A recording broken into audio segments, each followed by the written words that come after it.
afternoon, everyone. We're going to get started in just a few moments.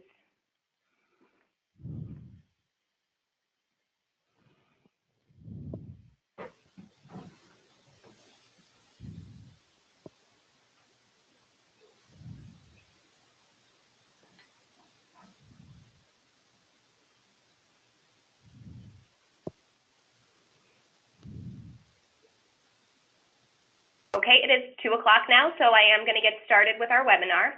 Good afternoon, everyone, and thanks for joining us on our call today. My name is Nicole Quincy from Transcat, and I'll be your moderator this afternoon. Our topic today is thermal imaging in your maintenance program, intermediate infrared concepts, and best practices. This topic is being presented by Sat Sandhu from Fluke. Sat has a degree in electronics engineering. He has been with Fluke for 17 years, all of which have centered around all aspects of infrared cameras. He has worked in roles within product management, sales, and marketing. He has designed electronic circuits for infrared detectors. He also writes user manuals, application notes, and educates people on infrared technology and the uses of infrared cameras. He enjoys troubleshooting and helping people expand their knowledge of infrared, and he is also a certified level 3 thermographer. We expect the presentation today to last roughly 30 to 40 minutes, and then we'll answer any questions that have been submitted. During any time of the presentation, you can send questions through the question box to the right in your webinar controls. I also want to mention that this webinar is being recorded. You will each receive a follow-up email with a link to the recorded webinar and the slides of today's presentation. At this time, I'm going to turn the presentation over to Sat. Okay, thank you very much, Nicole, for that excellent introduction.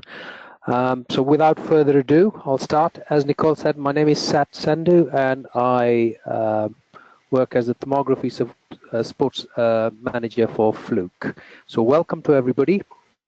As usual, a few housekeeping rules, and especially on the webinar. Please note that this is not going to turn you into thermography expert. This is just an introduction, an overview of thermography and some best practices and things. I guess the best analogy I can use for explaining what I'm about to say is that if you assume that because you've just read a manual on driving a car, you've now become an expert driver, it's the same with thermography. You actually have to drive the car to gain that experience in the same way you have to use thermal image cameras to become an expert.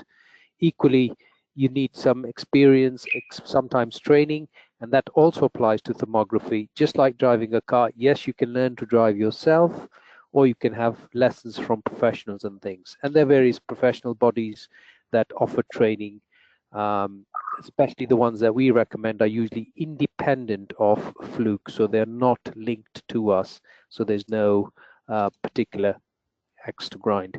So just that quick warning. As Nicole mentioned, please submit your questions in the box, and then we'll try to answer them at the end. And she's recording the webinar. Okay, so what are we going to do? Well, we'll start by having a brief review of thermal imaging. This is just to make sure that, just in case there are a few people who have never come across it, gives them a very quick introduction, and for the majority of you, I hope it'll be a reminder of what thermal imaging is and a bit of background. We'll then move on to the sort of things you do when you're inspecting with an infrared camera. What are the things? Following on from that, the typical tips to effectively spot issues within an infrared camera, what sort of things you're looking for and how to identify issues. And we will look at the electrical, mechanical, process and building application areas and examples of what sort of things that occur in there. And finally, quite important about thermal imaging is that you're using a thermal imager to go and inspect equipment. What about your preventative maintenance program and reporting? How do you actually make this an effective tool? It isn't just a matter of walking around with a camera. So that's quite a key part of the presentation today. So, starting with the science of thermal imaging or infrared, just to let you know, this is the only slide which is very science-y. The rest shouldn't be so difficult, but this is taking you back to your school days of infrared and the electromagnetic spectrum. So infrared radiation, which is what we will be talking about, is part of the electromagnetic spectrum, and we're looking at the electromagnetic spectrum, as you know, covers a wide range of items, from gamma rays. Visible part is the things that we see with our eyes, and then you have infrared, and then your microwaves and radio waves. All of that energy, all of it, is part of the electromagnetic spectrum. And infrared energy is just part of the electromagnetic spectrum as well. What we should be aware is that our eyes are sensitive to a specific part of the electromagnetic spectrum, which is the visible part, but the thermal images that we talk about are sensitive to the infrared portion of the electromagnetic spectrum. And just a note that this is not an X-ray camera. It doesn't look through solids, despite what we may have seen in science fiction films. I think the main point about this slide is not all the nice numbers and things. It's just to remind you that this is a camera that does not look in the visible, which we do with our eyes, but it's about infrared, and it is electromagnetic radiation, a part of the spectrum that we're looking at. So infrared can be sensed by our skin, yet we cannot see with our eyes. Staying on the theme of infrared spectrum and a thermal imager, we cannot see infrared, but we can sense it with our skin, infrared energy. One thing to note is everything emits infrared radiation. Everything around us emits infrared radiation. And what we do with the camera is to convert the infrared image to a visible picture. And this means that infrared allows you to see things that you normally can't see. So a quick example here is a picture of a cup. And what you're seeing here is what is a visible image, but it's based on reflected light. So the light in the room is reflecting off the cup and the coffee, and that's what you see. However, when we look at the same image in infrared, this is because of the heat being radiated from the cup and the coffee. And therefore it contains information about the thermal condition of what the item you're looking at. So effectively, thermal imaging is the science of seeing temperature by measuring the radiation emitted from an object and then converting this data to a visual image. And the colors that you see on the image correspond to different temperatures. Just a quick reminder of how an infrared image is created. What we're effectively doing is taking thousands of infrared temperature measurements. We then take each one of these temperature measurements and assign a color to it. And then by doing that, we're able to create an image. So imagine taking, in this case, over 10,000 measurement points and then giving a color to each measurement point, and therefore you end up with an image. Moving on, how can an infrared help me? How does these things help me? Well, first of all, most electrical and mechanical defects will cause an increase in temperature. And these changes in temperature is things that we can get to see with a thermal imager. And therefore, a thermal imager provides you a very fast and a clear picture of this temperature increase. The other important part of infrared is safety. Because you're using a thermal imager which is detecting the heat being radiated from an object, you do not need to make contact. You are further away from the item in question. And you can do it with your production lines running as well. So it's live. You don't have to shut down equipment or take those precautions. So safety is quite a key part of an infrared thermal imager. And the key, most important thing is, because we are talking about taking pictures, anybody can take a picture.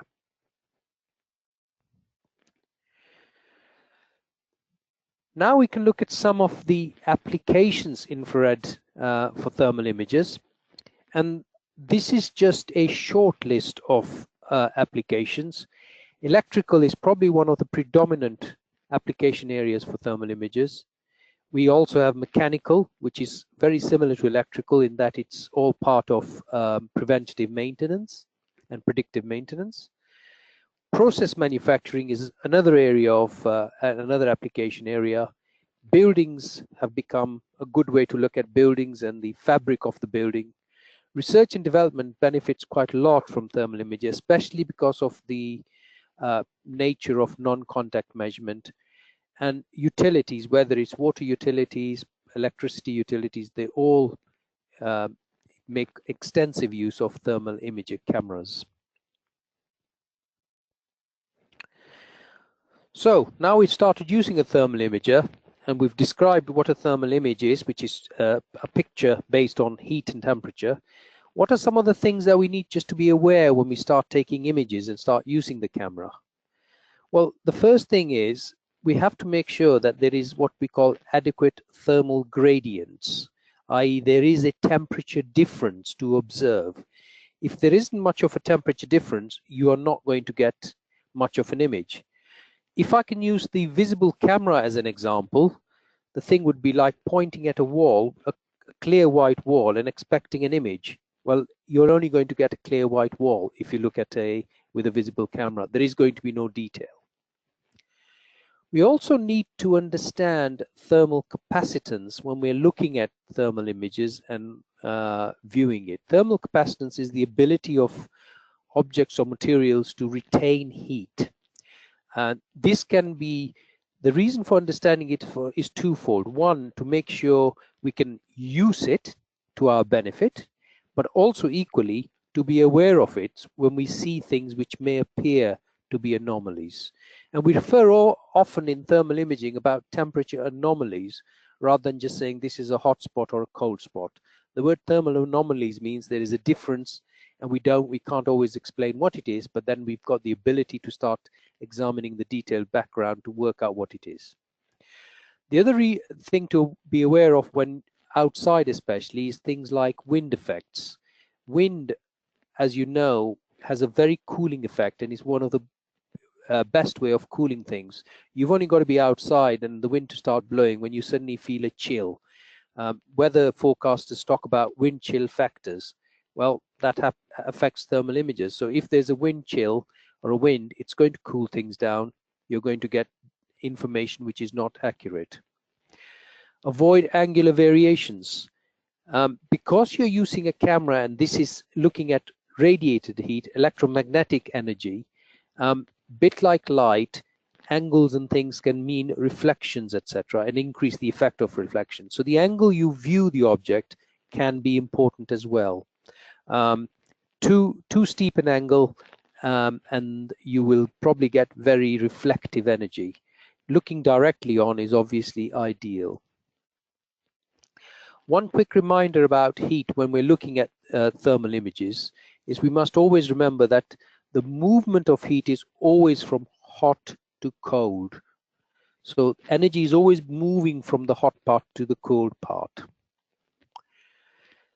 Although using thermal images is quite safe, we should be aware of our surroundings and be careful and operate in a safe manner, especially outside. The other thing about thermal images is to be aware when what we call qualitative measurements are sufficient. As I said, a thermal imager is a device that measures temperature and therefore can report these values as numbers, which would be quantitative. However, there are lots of times when using thermal imagers when just the picture without any numbers is more than sufficient to tell you what's going on. So qualitative measurements are often sufficient. So if we look at the image that we can see on the screen on the top that shows a level, liquid level in a tank, there isn't any real need for numbers to tell you what the liquid level is in this particular case. And I'll talk about one or two other examples where again the image or the picture tells you the full story and temperature measurements are not necessary. When you're looking at electrical and other things, one very important item is to make sure that you look at similar components under similar conditions. That way, just the image alone, backing this bit about qualitative, then becomes very much more informative. Because if you're looking, for example, at three-phase supply, all three phases should ideally be be taking the same load. Yes, I know the load can vary between the three phases, but if they're taking the same load and therefore you see a temperature anomaly, that is something worth investigating. If the load is not the same on all three phases, then there may well be a temperature anomaly, which could be due to the load or it could be due to something else. Just makes the whole task of using a thermal imager more difficult. Understand present and future loading conditions and inspect with the highest load possible. So when you're using thermal imagers in the market area that we talk about, which is electrical, mechanical buildings and things, one of the things is load. So if you've got electrical things, they should be powered and light and loaded. If they are very light loaded, there won't be enough temperature anomalies. And also if there is mechanical thing and it's not loaded, you might not get the right information. By having the load, at least 40% is what is normally recommended for thermal images to give you a guide. And from there, you can build upon that, knowing that as the load increases, the heat related to that will increase, therefore again, allowing you to make judgments as to what could happen if the load increases as well. I mentioned earlier about thermal capacitance, and here is a good example of how we can use thermal capacitance capability or in getting information on thermal images. So objects and materials with high thermal capacitance take a long time both to heat up and to cool down, while an object and a material with low thermal capacitance will cool down quickly. Air, for example, has low thermal capacity, whereas water has very high thermal capacity. You can always heat up and cool air quickly, but water always takes time both to heat up and to cool off. In this case, we can use this heat capacity of materials to actually get effective information. And liquid level in tanks is a classic example of using thermal capacitance. So during the day, for example, the whole of a tank could be heating up with the sun, and just before dusk, you can then start looking at using a thermal imager, because as the cooling effect takes place, the liquid will cool at a different rate from the air in the tank. And this clearly shows up as a level. And this is one of the good applications of a thermal imager, is finding levels in tanks. The other one in buildings is, of course, flat roofs. So flat roof, when the sun goes down, if you have dry insulation, it's going to cool faster than any wet insulation. So any areas where there's water going in, the water holds the energy longer, and then that shows up as a temperature difference. Bear in mind that both of these things can be reversed, in that you can do an inspection early in the morning just as the sun is coming up. So here you are now beginning to heat things up as opposed to cool things down, in which case the images will be effectively reversed. The water on the flat roof will take longer to warm up, and the air in the tank will warm up quicker. But you are seeing those temperature anomalies and identifying issues. A question that's often asked is, how far can I see with a thermal imager? I could give a silly answer and say, how far can you see with your eyes or with your visible camera? But to be more accurate, it is like a visible camera. It is electromagnetic radiation, so it behaves in a similar way. So how far can you see will depend on the distance from the camera. Obviously, the lenses can make a variation, but as a standard rule is how far you are away from the camera.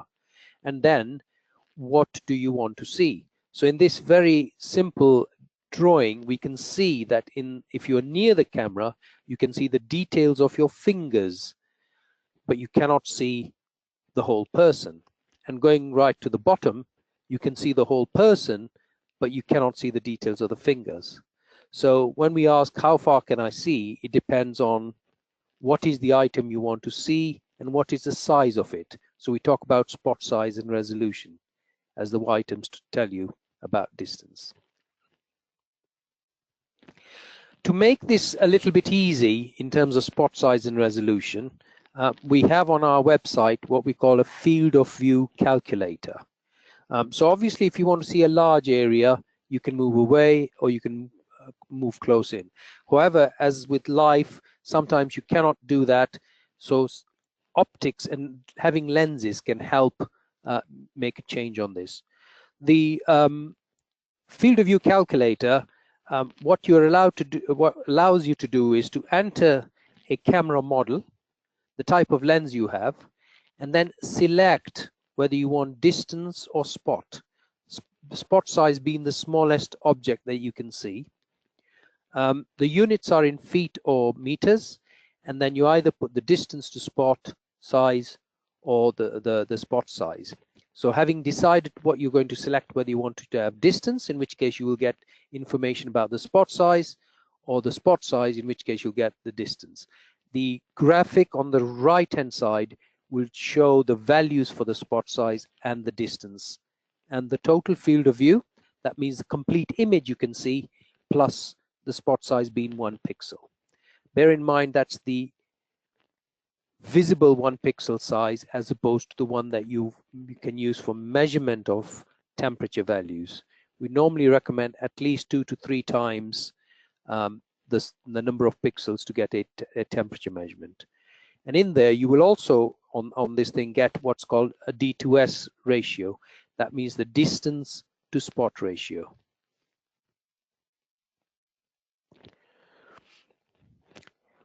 We now move on to the next bit about tips. How do we effectively spot issues with an infrared camera? It's all about emissivity, understand the equipment, the load conditions, doing comparative inspections, and checking for hot spots and cold spots. I'll cover emissivity in a little bit more detail, but understanding the equipment, know what you're looking at. Make sure you understand the load conditions, and you've done comparative inspections. And both hot spots and cold spots inform you. Emissivity is something that's a little bit more difficult to understand, so we'll use this example here. So this can of suds is ice cold and it comes straight out of the fridge. And when you've scanned it with an infrared camera, it appears there seems to be a warmer part in the middle, when really, if it's cold, everything should be cold, which if you look at the color scale, should be around the blue colors, the black colors. Yet there's a part of it that appears to be warm in the middle. And what is the reason for that? Well, everything in nature emits electromagnetic radiation. What emissivity is, it's a ratio of the energy emitted by the target compared to a true black body. So that means all materials at the same temperature will emit different amounts of radiation depending on their properties of the material. So in this case, what's happened is the paint on the outside of this can has been worn off in a small area. So we can see the bare aluminium, and bare aluminium has a different emissivity than the painted aluminium. So bare aluminium has a low emissivity, so it's reflecting the hot part of the room. So this is quite common in electrical applications where you have a lot of bare metals and things which have low emissivity. And a good way to improve on that is to cover it by the low emissivity surface, is to cover it with tape or some liquid. And there are various ways with various items on the market to do that. By increasing the emissivity value, you're able to get a better measurement of the surface temperature. We now move on to what causes hotspots in electrical equipment.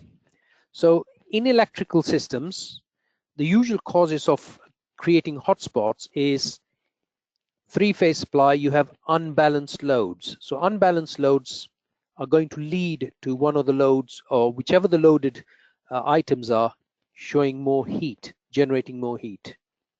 Harmonics. This is the third harmonic current in neutral.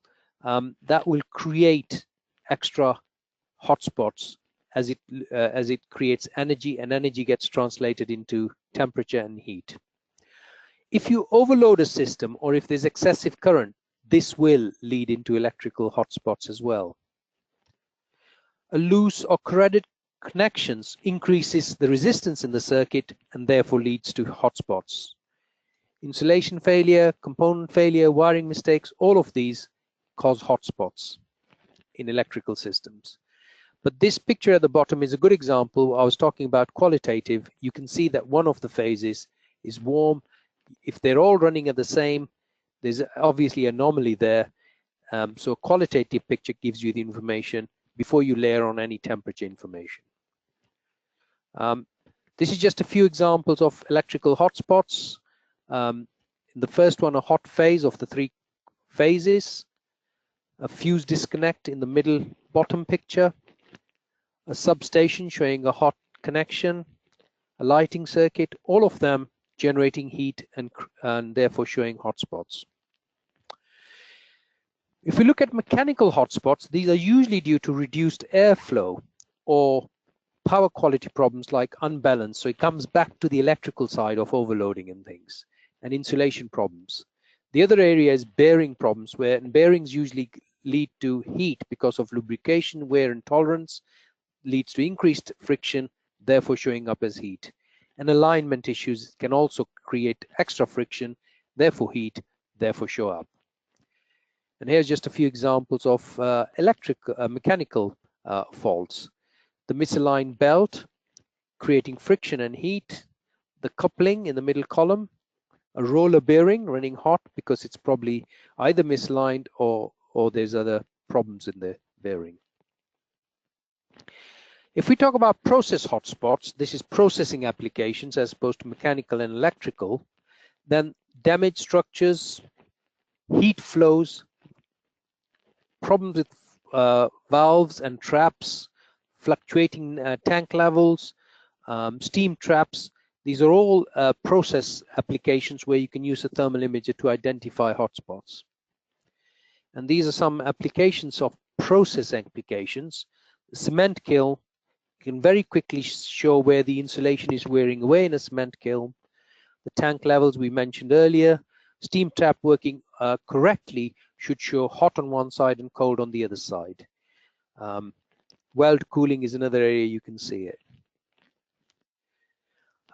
Building diagnostic is a big market for thermal imagers, and what you're looking there for often is leaks in roof or air leak in the building itself, missing insulation, in-floor heating. All of these, because they are showing temperature differences in heat, a thermal imager will pick it up.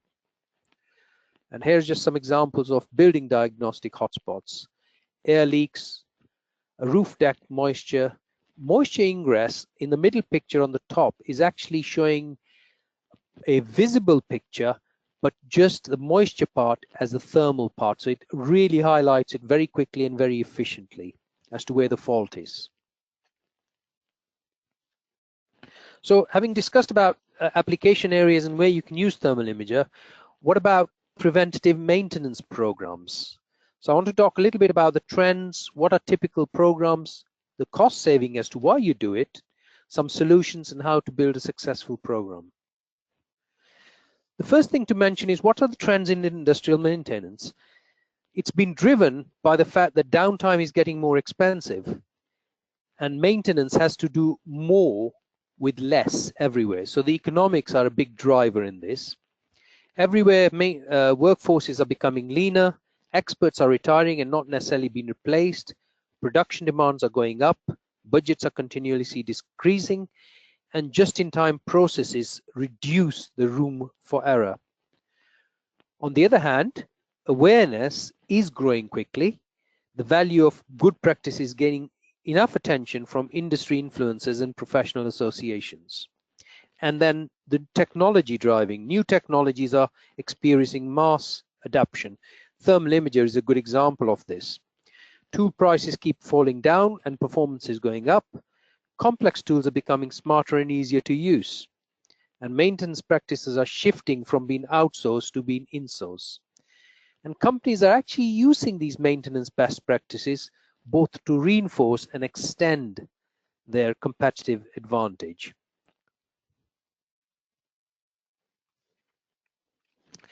What are the definitions of various types of maintenance? The first simple example is reactive, where you allow things to run to failure. The other one is proactive, where itself has 3 different types: preventative maintenance, predictive maintenance, and reliability centered. centered maintenance. I think a simpler example would be an individual buys an incandescent light bulb. The manufacturing company mentions that the lifespan of the bulb is 3 years, and just before the 3 years, the individual decides to replace the bulb with a new one.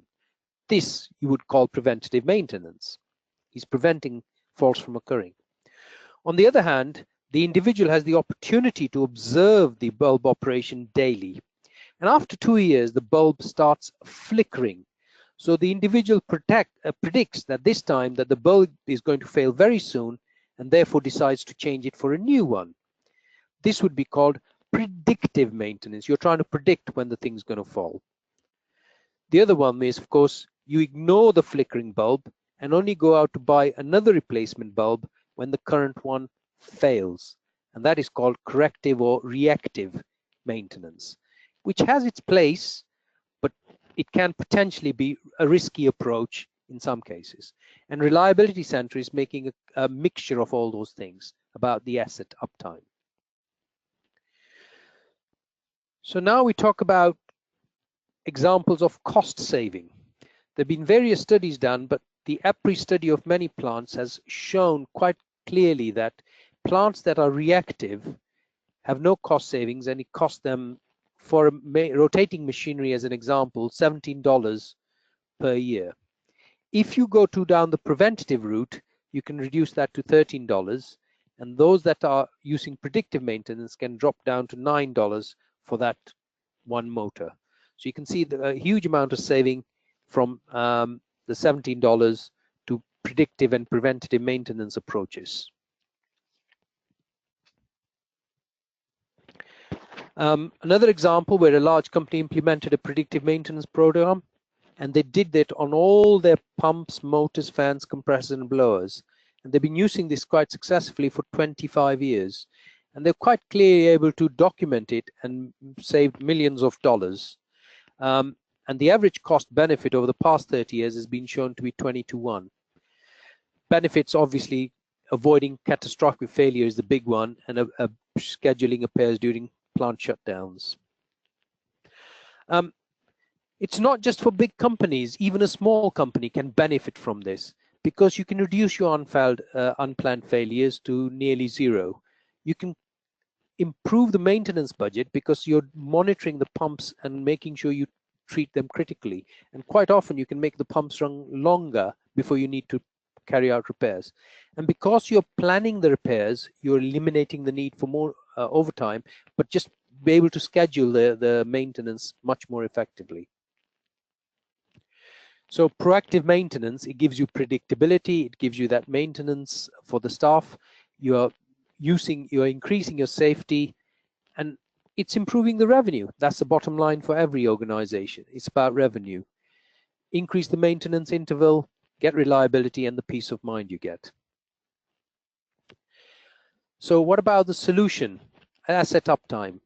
Well, the ideal approach is to have a dedicated predictive maintenance program with a large reliability team. And that would be for big industrial plants. They have the people, they have the time, they have the budget to do it. They can use computer-based systems, automated systems, and use very clever systems to do equipment maintenance to prevent failure. However, for smaller businesses, you don't have a dedicated people, they're broad responsibilities, you can't get a full computerized system, and you often have to gather data by hand. But technology is what is bringing the playing field level. By using the same techniques that big organizations use, you can inspect, log, share, and start carrying out proactive maintenance. And don't forget, you can't do everything in one go. It's always good to start small and grow. So start with the simple machines, check them out, have checklists before you move on. And if you get failures, that shows early wins, and this gives you more support with the organization to build upon that.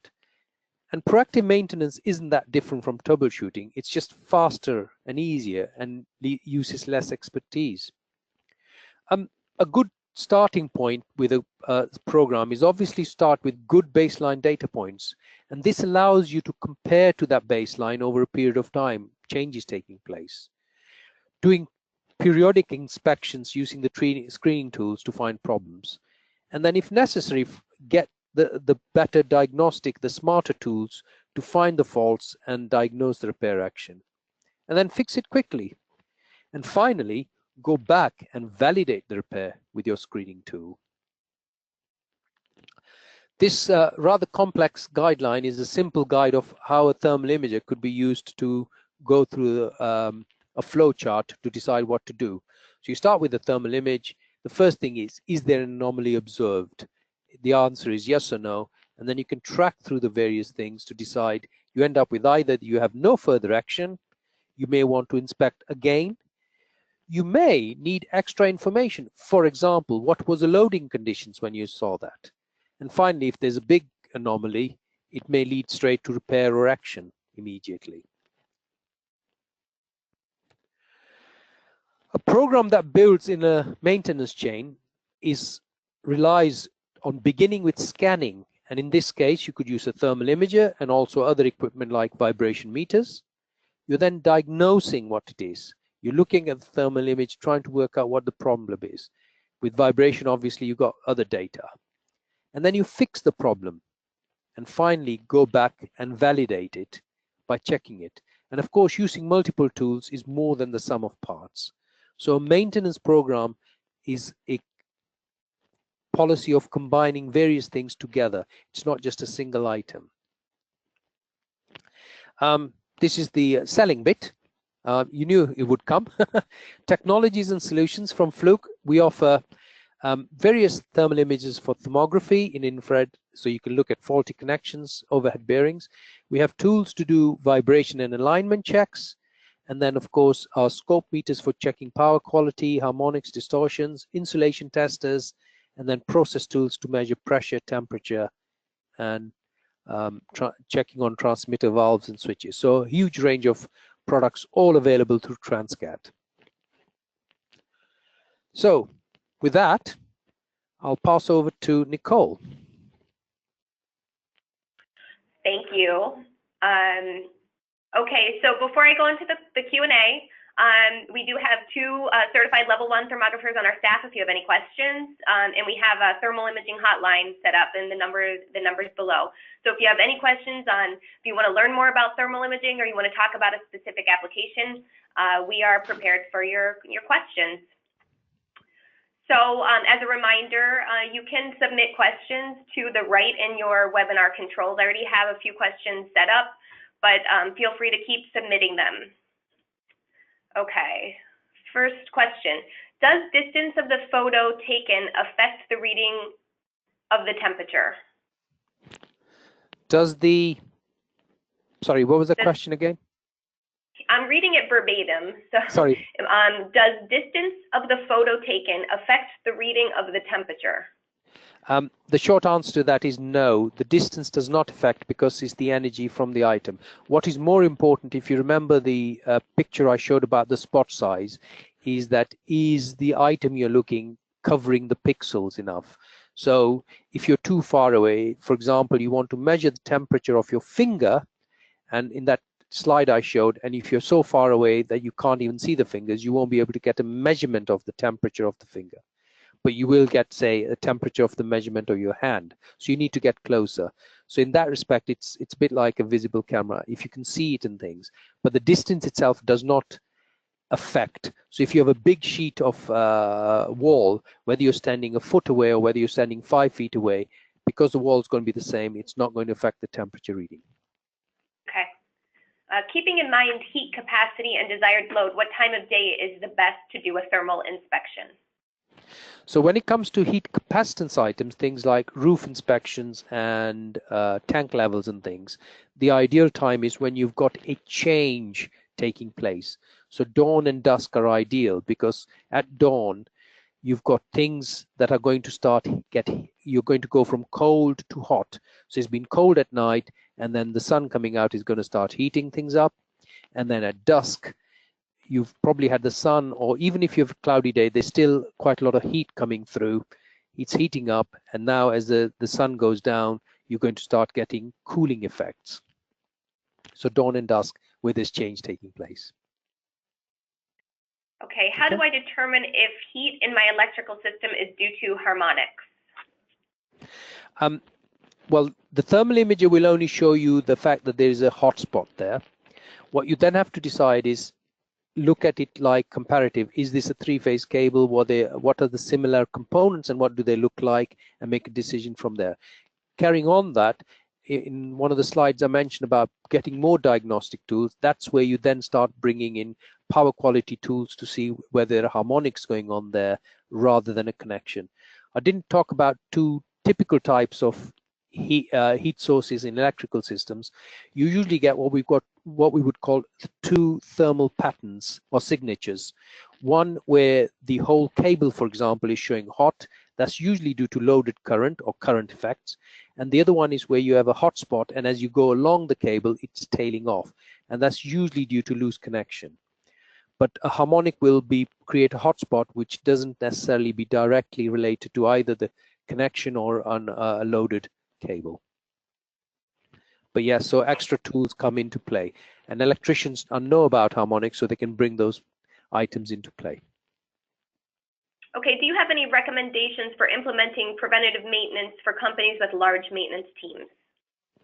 Well, with large maintenance teams, most of them are introducing preventative maintenance program. I touched on that about introducing preventative maintenance, and the good thing is to have a baseline, is to sit down and structure it, make sure that you have got a checklist that you're going to go through, what is the equipment you're going to inspect, what the inspection period is going to be, make sure there's a clear reporting going on so that when you've collected the data, there's reports in place, and then provide responsibilities further down the line to the maintenance teams as to what their roles are. And obviously, if there's a bigger maintenance team, one or two people can get more experience and more qualified, can go on training courses and make sure they get to level 1 or level 2 thermography courses. And that builds up the expertise and knowledge of that, which they can share with the rest of the team, or even guide the rest of the team. And there are various computer software programs available now, e-maintenance and others, which allow you to monitor all your plant and equipment and help you with your predictive preventative maintenance programs. Okay, what are some basic questions I should ask myself when picking an infrared camera? Difficult to answer, because immediately the first thing is, what is your application? Although having said that, on our thermal imaging, on our Fluke website, we've now got a new website called fluke-infrared.com, where we have what we call a very basic tool selector. So it asks you the questions, some simple questions to give you some guidance for selection. So we just go on the basics. So we talk about what your application is. If you're doing, for example, building inspection, you don't need a thermal imager with very high temperature range. So we don't even ask that question.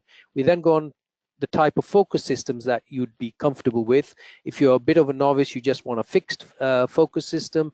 If you want more experience, you may want manual focus. Just like when you buy a camera, you may be happy with a point and shoot camera. On the other hand, you want that sophistication of being able to adjust everything yourself. Moving on from there, then the temperature comes into play. But for example, for building applications, nothing gets too hot, so most cameras will cover that range. We then talk about price budget as well, because I think that's equally important. We can't just dismiss the budgets of people, and then that way you can whittle down to a few choices. So we have that as a tool selector on our website, which is or a specific website called fluke-infrared.com. And we will be enhancing and working on that as we get feedback from people and improving that tool selector to help guide people in choosing a camera.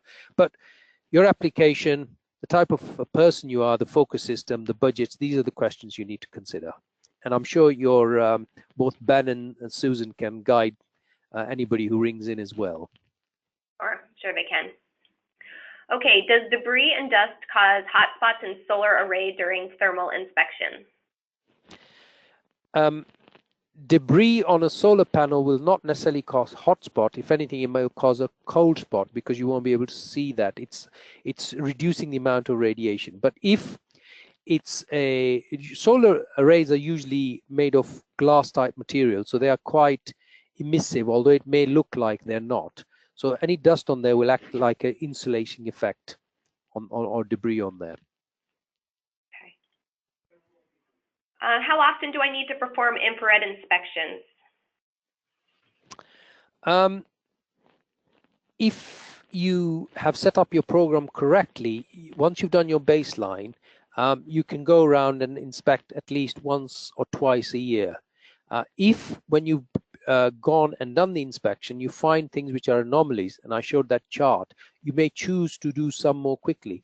So you may find that you're doing certain items every 3 months because you're concerned about them, or even monthly because you're concerned about how they're working. So you're trending them, watching them go up.